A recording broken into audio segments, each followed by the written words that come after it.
Maraming isda ay nagsilutangan. Ano kaya ang dahilan kung bakit sila nagkakaganyan? Grabe. Ano ang misteryong bumabalot sa dagat na ito? Bakit maraming isda ang namamatay?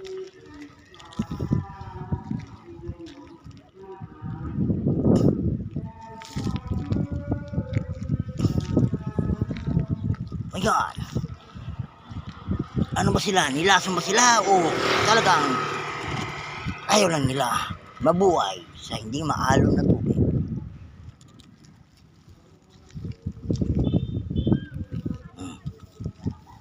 Boss, ang ayungin. Siguro pagbibilangin mo yan, hindi mo makakatapos kabibilang. Ang dami, grabe. Basta ating tuklasan kung anong nangyari sa kanila. Ito nga pala ang mga kagruka. Sige, hanggang dito na lang tayo, Carlos Banger. At ating alamin kung anong misteryong nababalot dito sa isda.